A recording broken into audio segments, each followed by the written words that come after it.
bust their Saturday, they got to make sure the motherfucking stocks are filled, right? The shelves got all the jeans and everything that's on sale. So like if everybody runs at you year one and you don't have all the shit stocked together for them to buy, man, what they'll do is they'll tell all their friends never to go shopping there again, and that's what happens to a lot of entrepreneurs.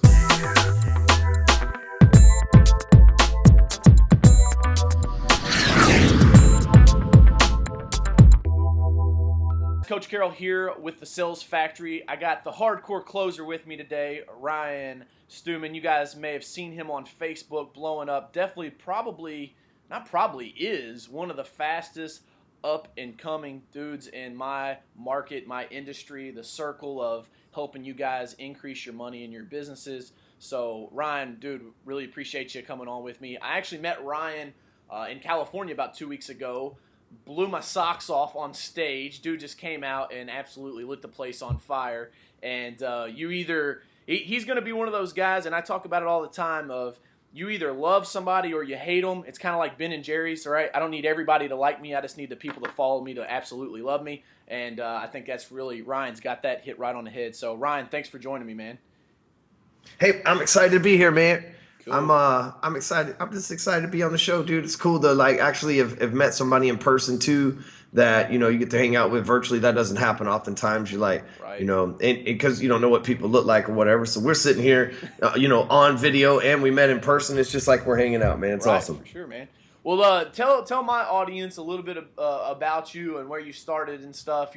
I got the full story in California, the subterraneans where you started at, but I actually ordered your book on Amazon the other day to get the full story. I think it's going to be a really cool read. But go ahead and give my audience and the viewers a little bit of background on you.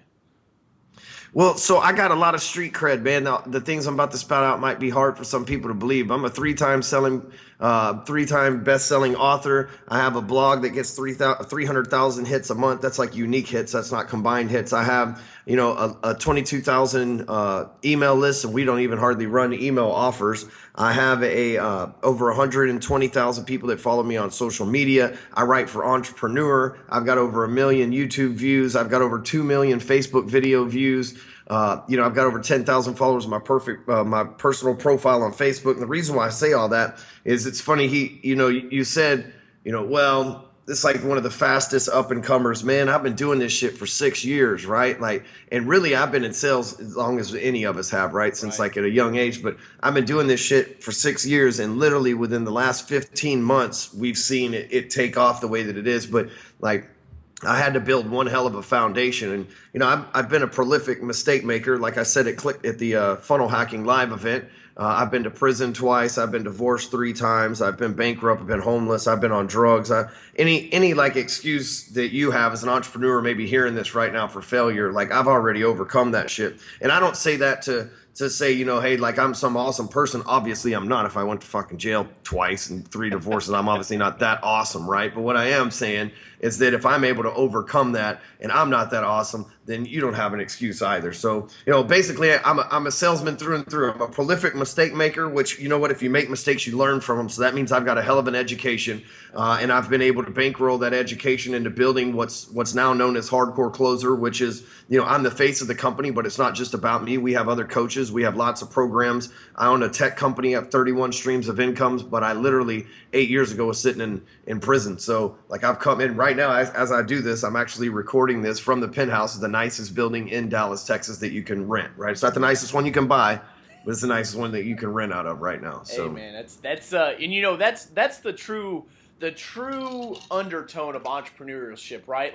That's what I love about being an entrepreneur, is that this is a game for the underdogs. So if you weren't the most popular, if you weren't the most, voted most likely to succeed, you didn't get the most scholarships, you didn't pass all your classes with flying colors, that's what I love about entrepreneurship. It's the sport for the underdogs, and it's guys like you show the testament that no matter what your bullshit excuse is that you keep telling yourself every day, the day you decide to suck it up and quit being a little bitch about it, you can go on and make whatever you want come true. I mean, right there from from prison to the penthouse, man.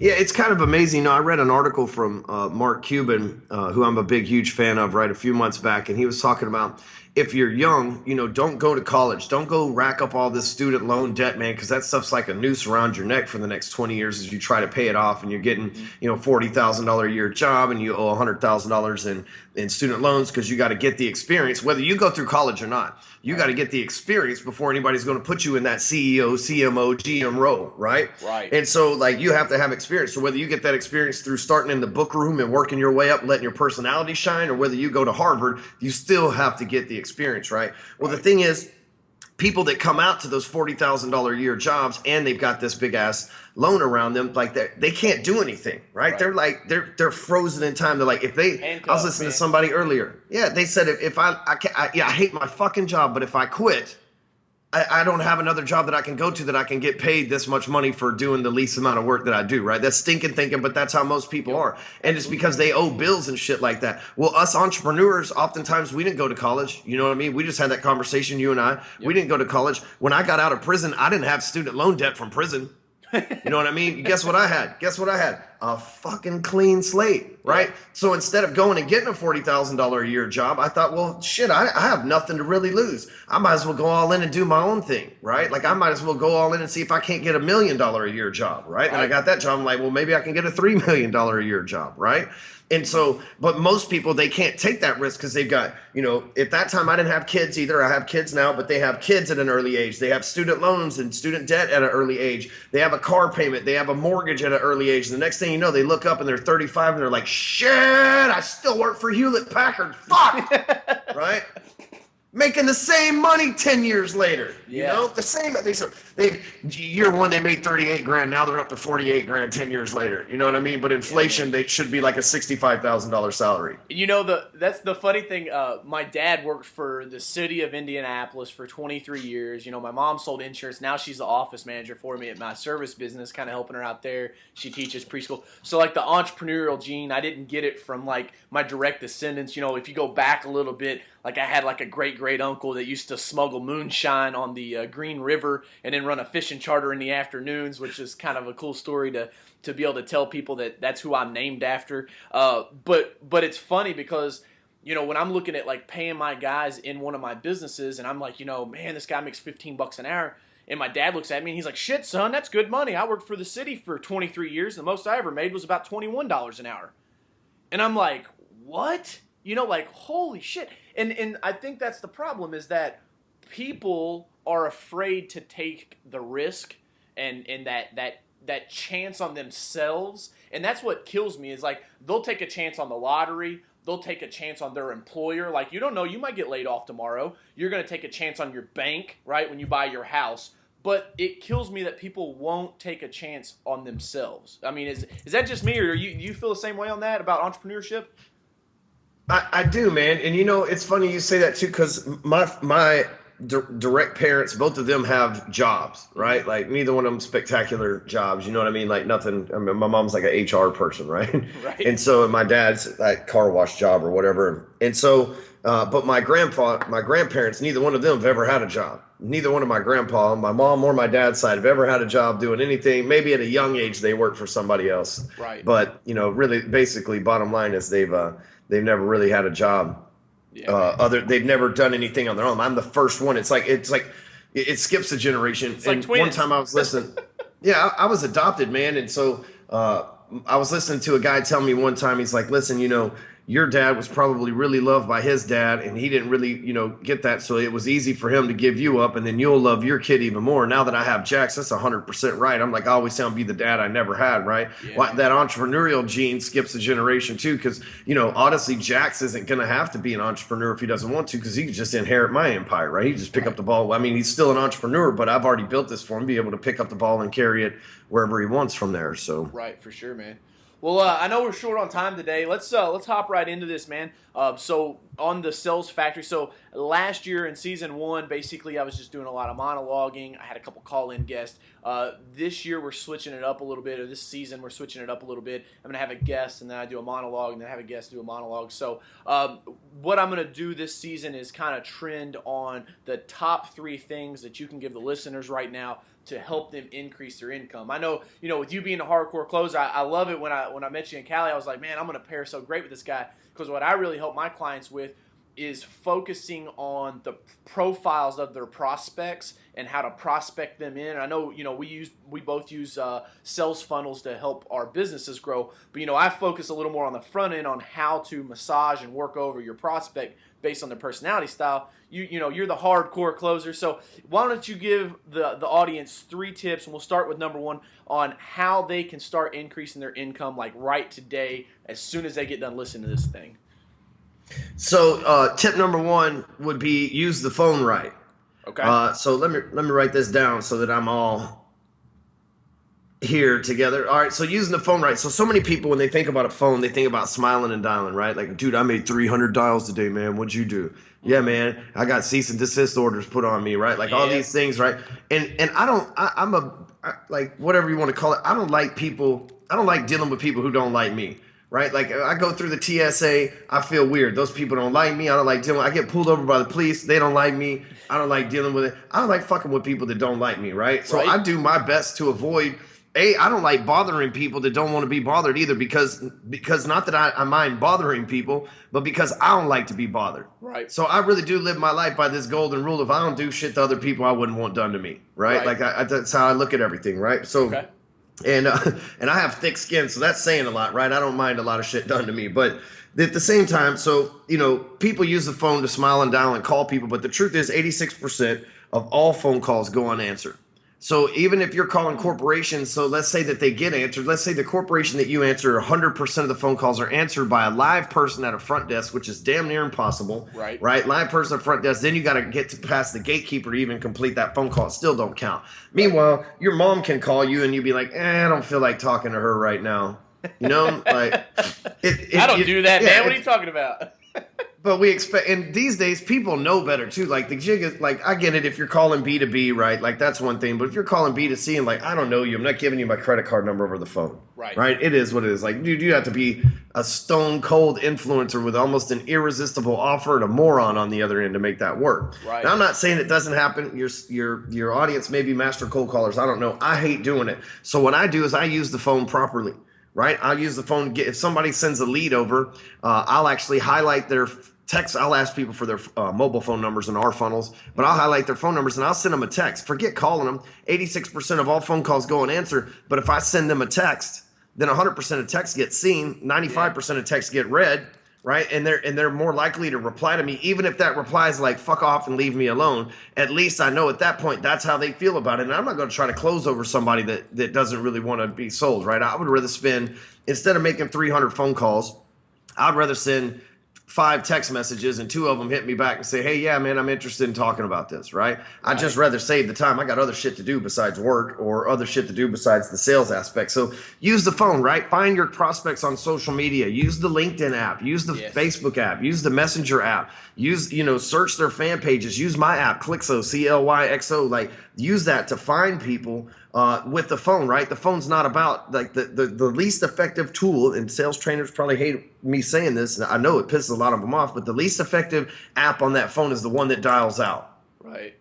Because 86% of the dials out that you make are going to go unanswered. So you might as well send people Facebook messages, LinkedIn messages, learn how to text message. Because here's the second thing, is if you're going to be a master salesperson in 2016 moving forward, then you need to learn how to sell across all platforms. And now it can't just be like some people like, dude, I'm a beast on the phone. That's awesome. Congratulations. But can you sell through email? Right. Some people are like, dude, I'm awesome on video. Awesome, man. But can you sell through Facebook chat? I regularly close $25,000 deals through Facebook chat. Never you pick up the phone with people, right? People that really don't have $25,000 to just throw away either. It's not like, I mean, that's a lot of money. I don't care who you are. But I mean, it's not like these people are just like, oh, I have billions of dollars in the bank, 25 grand's nothing. I'm not dealing with corporations. I'm dealing with guys like you that give me 25 grand. You know what I mean? Like dudes that are working hard for their money, right? And so like, and I have those conversations through Facebook chat all the time. Like we closed probably 4 of them just in the last 2 weeks for $25,000 just through Facebook chat. Because if you're going to be a master salesperson in 2016, you're going to have to learn to sell across all platforms. That means with your mouth, with your fingertips, with your videos, with your actions, with your body language, being on the phone, off the phone, from the stage, in front of people, in email. Like all those are places that we sell these days. It's not one or the other. It's learning how to transfer and duplicate the skills that you have across those multiple communication methods. Yeah, you're going to say something? I think the other thing too is, I mean, it's where people are spending their time and their attention. I mean, people are on Facebook a lot more than they're looking at email anymore. You know, email used to be the thing in the late 90s, even though, you know, and this just it goes into the depths of what I've learned, because, you know, and this is going to be my little nugget I'm going to try to drop here, is that even if you are, you know, a younger guy like you and I, you know, I'm 27, go back, even though I wasn't on, you know, in the big .com bubble and all that kind of shit, I was still in high school. I went back and I've learned a lot. I've read a lot of what happened, right? Like history can teach you a lot. So, you know, when I see stuff that dudes that were sending email campaigns had like click-through rates of like 80% on an email campaign, I'm like, holy shit. But like those days are gone. And so you can't like just keep pressuring on it. Now, everybody knows I love cold calls, and it's one of those things to where I've kind of changed over the time of I don't necessarily love cold calls, and you're making more sense of it than I have in the past, but I love phone sales. So I love using the phone as like a prospecting tool, because while you're sitting there waiting for things to come through that funnel, and you know, like you said, it's blown up for you over the past 15 months, but the dude that's just starting today, a lot of these guys need to understand all those Facebook ads that you see when you're scrolling through there and it's like make 6 figures on a webinar. That shit doesn't happen tomorrow. Like you don't decide to launch your webinar today. It don't happen. And so that's why I think it's really important for these guys to understand that, you know, I still use the phone to kind of reach out and prospect. But yeah, you're absolutely right. To the extent of getting that cease and desist letter, which you and I both know who we're talking about there, but it's one of those things that's not cool, man. It's not cool to bother your customers, and by no means have I ever pushed anybody that way. And by adding this in, man, it's like having a race car, and now all of a sudden by adding sales funnels and Facebook and text messaging, now you're coming with a higher performing octane fuel to the racetracks, the way I look like. You know what I mean? It's going to help you overcome the competition. And I've been trying to tell my listeners now for about the past 12 months that Facebook ads are just a godsend for the service business, because you know, grandma's on Facebook scrolling, looking at grandkids and church groups, and then all of a sudden, you know, it's like, do you need plumbing work done? It's like, well, shit, yes, I do. I was just talking to Harold about that before I got on Facebook for the 13th time today, right? So I agree with you, man, 110% that people have to embrace that it is 2016, and like, although we can still use the phone, we also need to understand that there's about 116 other ways to use this thing to make money. Yeah, I like phone sales too, but here's the third point. You got to be able, these days and age, to be able to sell where the people are comfortable being sold for. But the younger generations, your age and below, they may not want to get on the phone. They would rather text message, right? They may feel better Snapchatting back and forth to have the sales conversation. I got young people that work on my sales team. They close sales on Snapchat. You know what I mean? Like, kudos. I don't fucking get the site. I don't get it. But they do it and they make money from it, right? I get it. Yeah. I get that part of it, right? The fact that they're making it happen where their audience is happy buying shit from, right? Mm-hmm. And so, you know, if you're going to be a master salesperson moving forward, then you got to be able, if someone's talking to you on Facebook chat, don't flip them to the phone, right? Because then all you're doing, because here's the thing, the close is the grand finale, the final agreement in a series of yeses, right? So if you're getting them yes, yes, yes, and you're having to make each little sell, and then you're having to sell them to the phone, then sell them on answering the phone, then sell them on whatever the hell you're selling while you're on the phone, then sell them to going back to the internet to buy your shit off once they get off the phone anyway, why not just keep them on the internet and sell them right there? They're already comfortable. When they reach out to you on chat or text message, you shouldn't be flipping them, let me call you. That's what lazy people say. Right. Right? They don't want to call you, or they would have fucking rang your phone call. What they did was they text you. So you have to start being accommodating, right? That's a good word to use, accommodating to your prospects, to where you're like, oh shit, okay, so you're telling me that you're comfortable texting. Well, that's where I'm gonna get comfortable with you too, right? Absolutely. That's like me saying, that's like the equivalent of you coming in my office and me saying, have a seat on the couch, and you're like, nah, bitch, I'm sitting on the top of your desk. You know what I mean? Like, I've offered you one place to be comfortable at, and right, you're telling me, no, yeah, this is my place. I'm gonna like here. So it's just another sell, and just another thing that you're, you know, one of the number one rules, one of my favorite rules, sales, like always agree with like, not the customer's always right, but always agree with the customer, right? Always agree. And so when they're already texting you or emailing you, they're already agreeing that they're comfortable there. Just go with that, right? If they ask you to get on the phone, then haha, yeah. But if not, then you're going to have to master communicating with them where they're already at, because that's what it's about. Yeah, and another little pro tip that I'll give everybody, and I do this a lot, is, you know, with my service business, it's primarily people that are 40 and older that are, you know, calling in for our service for my startup company. So what I'll do a lot of times is I'll take their phone number. Since I've got an iPhone, I'll type their phone number in and wait a second. And if it clicks over and goes to an iMessage, I know damn good and well that those people text. Like, nobody that I've ever met that's got an iPhone is like, oh, I don't text message, right? You know what I mean? Because when you get in that older demographic, sometimes it's a little iffy. But, I mean, shit, man, if my dad, which is going to be 60 this year, is texting, pretty much everybody in the world's probably texting at this point. That's what I was going to say, is like, they have to. Yeah. Just like that generation was like, the computers, I don't know about them. Like, shit, I can't talk to my grandkids unless I got a fucking computer. Yeah. Right? Right now they're like, oh shit, I can't talk to my grandkids unless I have text message, right? My son does 86% of all phone calls go unanswered. My son doesn't answer the damn phone, but he'll answer my text. Right. Right? So they have to. And so a lot of people think that, you know, I hear this all the time. It's like, oh, my demographic's rich, my demographic's old, my demographic's poor. Like, they all text, every one of them. If they want to talk to each other, they text. That's just the rules. That's how we live these days. Yeah. And so you know, that's, I know you and I both like Gary Vee. That's one of my favorite things is, like, for those of you that think that the kids are going to melt these down and go back to playing with sticks in the yard, it's not going to fucking happen. Get over it. So, and you know, that's the problem is you've got two different splits of salespeople, and the most successful salespeople are the ones that can be rubbery, right, and bend and mold and fit to whatever they need to do to make that sale, versus the guys that are like, well, this is how it's always been done. This is how I'm always going to be doing it. So all right, so let me recap these for everybody, because you and I both talk fast and we're blazing through these. So number one is you have to know how to use the phone right. Okay, so we're using it in multifacets here. Number two is learn to sell across the different platforms. So the social media, email, texting, wherever your customer's comfortable. And that's number three, is sell to them where they're going to be comfortable. Like you said, you know, they want to sit on your desk while you sell them.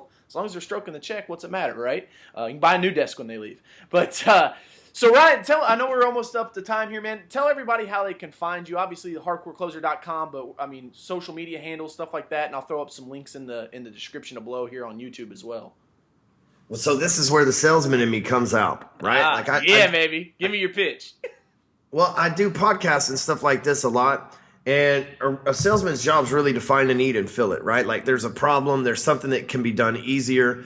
And, you know, it's like that cartoon. I don't know if you've ever seen it, with these old school dudes, like, it's a little cartoon and they're carrying swords and the king's like walking off the battle and the dude's like, but wait, there's a salesman here to see you. And the king's like, tell the salesman to piss off or whatever. And the salesman's carrying a machine gun, right? They're fixing to go to war against these dudes with swords. And he's like, well, wait, I got a machine gun. Anyway, so I go on these podcasts, my website, hardcorecloser.com, all these other things. And people say what you just said. Give us your social media handles, like plural, right? Mm-hmm. So I could give you like a list of, here's my Instagram, my Snapchat, my Twitter, my LinkedIn, my YouTube, my Facebook, like all that shit, right? Mm-hmm. But instead, I got tired of doing that, right? So I created something called Clixo, CLYXO.com. It's absolutely free. There's no upsells. There's no gimmicks. Like, I needed the shit, so I'm just like nice enough to let you guys use it too, right? So like, that's literally what we're looking at here. And so Clixo.com, CLYXO.com/closer is where you find all my profiles. And so instead of me giving you 15 different places to find me, you can find it one place. Instead of you having 10 or 15 different social media icons in your email signature, you just have my logo and it clicks and there it sends all your stuff. You can use it for your company. You can create a page for yourself. You can create a page for anything, right? Yeah. And so it's just like anything else. And it's not a social media network. It's just a search engine. So you can find, once you sign up for it, then it's a search engine to find all of your social media sites. I took all the social media icons across the top of my website down, and just put a Clixo icon there and allow me to add 2 more menu sections, which if you know anything about websites, those are called calls to action, shit that makes you money, right? Those are more click here, buy here shit. Yeah. Then I was able to add 2 more of those and increase my clicks up there just by moving it, right? Because we track all this shit. Same thing. We took all this stuff out of our email, and now people, they go to one spot and they pick what they want, right? Instead of me going, well, if you like Instagram, that's cool. What if I just told you my Facebook handle and then I didn't give anybody my Instagram handle? And they're like, well, what about his Instagram? I don't even like Facebook. There's too much politics shit on there, right? So again, you got to learn to sell across every platform that's out there, right? So that's what I've done, is I've created a way for them to connect with me on all those platforms, because I'm always closing on across all of them. I like it, man. I like it. And you know, you guys, if you don't have it yet, go get the Hardcore Closer app. Probably one of the best, well put together apps out there that I've seen from a sales trainer. And you know, I know exactly what you're talking to, Ryan. So you know, you guys go to that. I'll put a link in the description below here. I'm gonna set up mine today, and because I absolutely see. I mean, and make sure, correct me if I'm wrong, Ryan, but this is what in the app where it's like contact me or whatever. That's what it points to, right? Is where it's got all those icons with your social media on it. That's it. You're talking about in my personal app, the Hardcore Closer app? Yeah, Hardcore Closer. And tell how can people get the Hardcore Closer app? Oh yeah. Why, thank you, DJ. How nice of you. You can text the word closer, right? He's like, here, let me throw you this. Lay it up. It's text the word closer to 44222, and it'll send you the link immediately for the app. You can download it on your phone. Dude, it's dude, that's like the best. I've had a bunch of different apps built over the years. That thing doesn't cost hardly shit to make, man. It was like $50 a month. It's by far the best one. I've paid thousands upon thousands of dollars for apps that ain't shit. And that little $50 app is awesome, and everybody loves it. Everybody's like, dude, this is my favorite app on my phone. So I got my team working on one right now. So perfect. Yeah, man, it's good. And hey, so we'll push some people over. Go get your, and how do you pronounce it? Clixo? Yeah, Clixo, CLYXO.com. Okay, Clixo. So go get your Clixo profile set up, and definitely download the Hardcore Closer. Because I mean, here's my thing, man, and it's pinned at the top of my Twitter thing.